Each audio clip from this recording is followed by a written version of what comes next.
Hi, I'm Jack Moon. Julian Medor is a key member of 4 Australian bands: Duck Eye, Clip, Dirty F and Peg Bucket. And he just happens to be my son. Julian's latest venture is Long Hours, a unique solo project debuting with no less than 2 albums and an EP. You're working in 4 bands. Yep. Did you feel the need to stretch out and do something for yourself? No, not particularly. It all just kind of happened on the spur of the moment. I just kind of jumped into it like a man possessed. There was no particular, preconception of the idea whatsoever. The songs are highly experimental, alt-beat, lo-fi, post-punk, and outside of traditional recording techniques. And how did you manage the recording process? I guess I managed it by keeping it very spontaneous and not really taking a very clinical, precious approach to it. There's been many times in the past, through the bands I've been playing in all these years, where there's a lot of time spent kind of over-processing and detailing things that kind of suck the life out of what it's like to, get together as a band and record certain things you've fleshed out and created, in a rehearsal space or in a live environment. And I kind of wanted to make sure I kept the energy and spontaneity of it all in the recording side of things by just not being very precious about it and just using whatever I could kind of was in arm's length to use to get the sounds I could get. You're used to writing and developing songs in a band environment. Yeah. Did you write the songs formally, or did the songs evolve out of various riffs and lyrics? It was kind of a mixed bag of having some lyrics I'd already written, only maybe a couple of guitar riffs I'd had just kind of lying around, because that's just kind of what I would do. There'd be a time where I'd write something on guitar and then I'd take it to the band scenario or anything like that. But a lot of the parts in all the songs happened there and then when I decided to try and record a song, either from a drum loop or a percussive thing I kind of worked out, even just toying with a synth line. So it was almost like just jamming an idea but making it a song there and then. So it just kind of snowballed to a point where that would become a song and then I'd just leave it. Well, let's talk about some of the songs. What's the story behind John Barrister and Thick Face? Okay.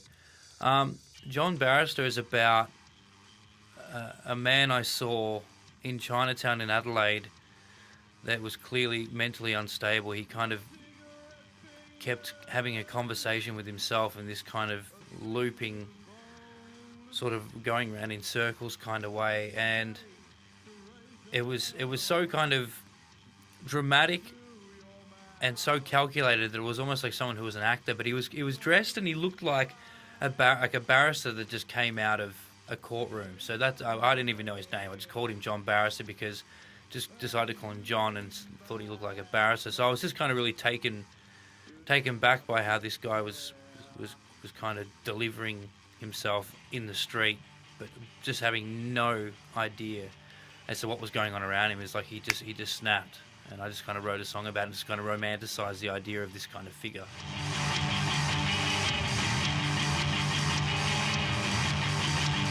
Outside in the bustling street, with so much to say and repeat, only to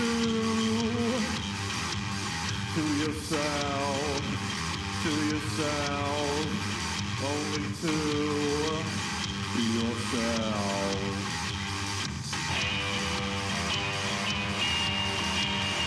So thick face is a term. It's a Mandarin term to do with a kind of a personality or a person that has the sort of, I guess, the balls to kind of approach someone they don't know and just either ask for something or say something or feel something. And that was always a term I found interesting, so I decided to write a song based around that idea. The B-Sides EP includes the track Lunch on Sunday, which features the voice of your grandmother. It does. was having lunch with them, and there's always those very long conversations that we get to have over lunch. So I kind of sneakily put my mobile phone down next to her while she was kind of talking about something she saw on 60 Minutes, and she was trying to describe it to me, and ended up turning out to being Tourette's syndrome. So it was kind of funny how she was kind of just trying to explain what it was and how it was this new disorder or this new disease. And when I kind of explained to her it's something that's been around probably from the Middle Ages, and people being, witch hunted for such things because thinking they were possessed by the devil, I just kind of found that whole conversation really entertaining. So I kind of chopped up some of the things she said in Italian and English and put it into the song. Producing a high-quality lo-fi album through experimentation would be an interesting task. Well, it's nice to call it high quality. I appreciate that because, lo-fi high quality, that's good. It was interesting because, again, I've never had any experience recording anything. The most I would ever do would just record a guitar part on my mobile to then, like I said before, to then kind of flesh out and turn into a song with another band. So I guess taking it into that direction, that it sonically just meant I could kind of get away with whatever I wanted. But because I did have a certain sound in mind, I was almost lucky enough that I'd be able to get those sort of sounds quite quickly. And a lot of it was by re-amplifying the sounds I'd record, through an old stereo and just using rudimentary gear, like using guitar pedals to filter things and EQ things instead of using, proper high-quality audio engineering stuff. It's just what I have lying around, and I think that added a lot to the character of it all.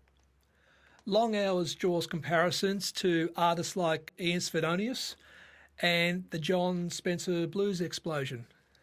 Yeah, well, I mean, those two have always been really inspirational to me. And there's that high-energy, lo-fi vibe that they've always created. And I don't think they're meant to. It's just they've obviously been really inspired by a lot of the kind of 60s garage punk and the rock and roll side of things and all that. And I just found their sort of music really endearing. I kind of did have that sort of energy in mind for the songwriting and for some of the songs when it comes to kind of live performance as well. What level of production can we expect to see on stage?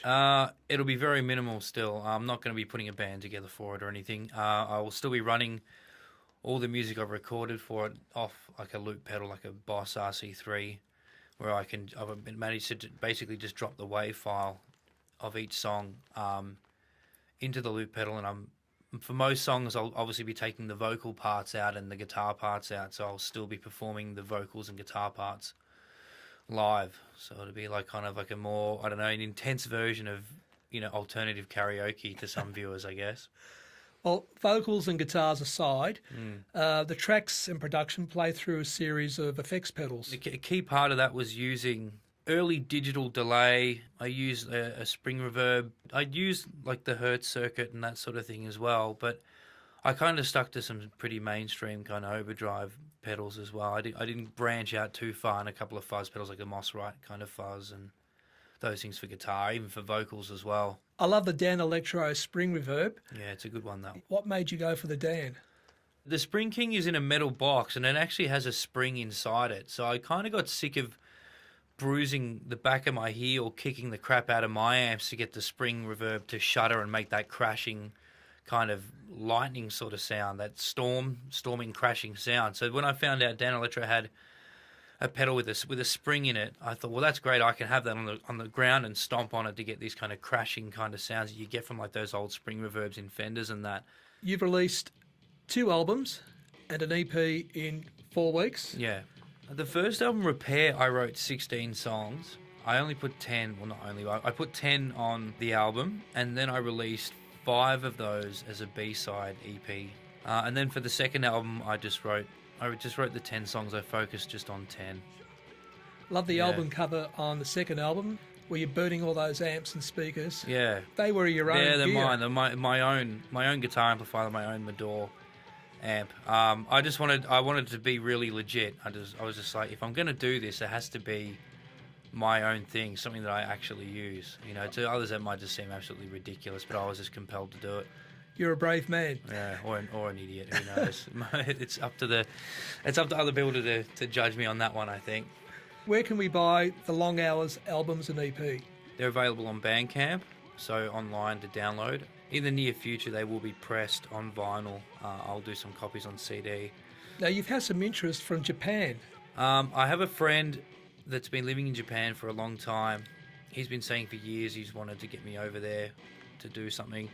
And when he looked at the Long Hours stuff, he thought that would be a great opportunity to hit me up again. So it's something in the works. Good luck with the albums. Thank you. And the Long Hours project. And as a dad, let me say I'm really proud of your son. I really appreciate it a lot. And thanks for coming to Dad's Place.